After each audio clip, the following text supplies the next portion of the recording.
Hi, it's Dan. I'm Dad in the kitchen. I have my oven preheated to 180 degrees and my ingredients weighed out. Let's make some chocolate chip biggies.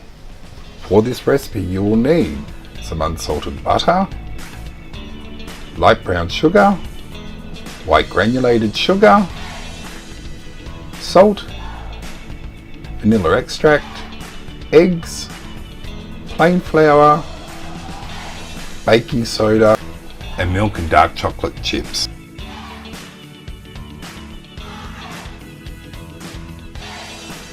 To start this recipe off, we'll cream together the butter and the sugars. Ensure that your butter is at room temperature so it's squeezable but not oily and almost runny. I've fitted the bowl to the mixer and I've attached the paddle attachment. I'll start this off on slow because at the moment ingredients will just dance around the bottom of the bowl. If you turn it up too high, it'll just splash out over the top and make a mess. I've time-lapsed this so you can see the different stages that the butter and sugar will go through, and what you're aiming for is it all come together and become nice and light and fluffy. All up, this whole process took me about 6 minutes.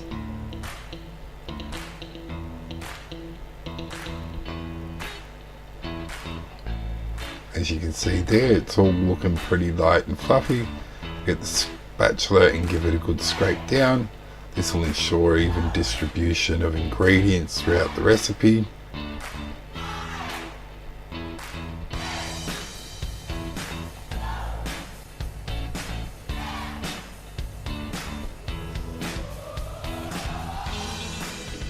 Now we'll add the salt, and then we'll add the eggs one at a time. Ensure you give the eggs a good mix between each addition. If you overload the fats with the liquid from the eggs, you could separate it and have it all look curdled and nasty.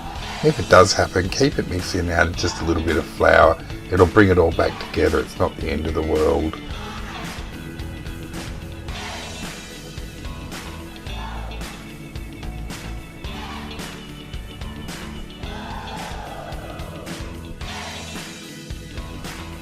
And now we'll just give the bowl another scrape down, so that you can incorporate the stuff off the paddle.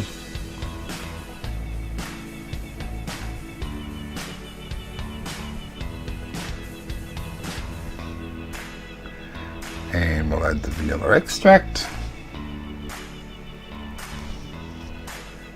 Give that a good mix through. Enjoy the nice smell that comes up when the paddle starts spreading that through the mixture.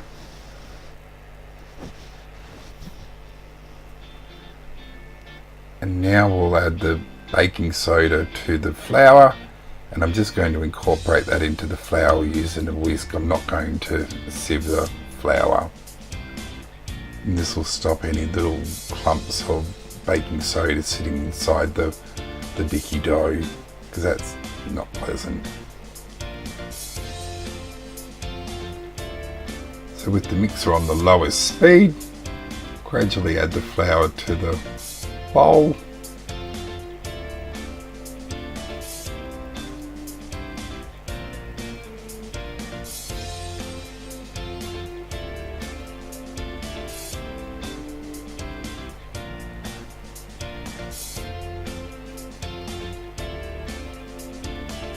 And then we'll add in the chocolate chips.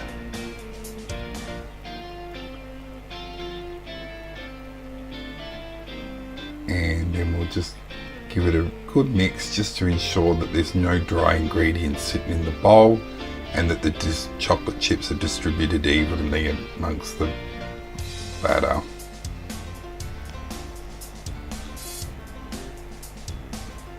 And from here I'll scrape down the bowl and the paddle. And as you can see, there's no flour sitting in the bottom of the bowl because it's all been incorporated. But if there was some there, just stir it through with your scraper. It's a fairly forgiving recipe. And I'm just going to scrape down the bowl, side of the bowl, just to make sure that there's no pockets of dry along there anywhere.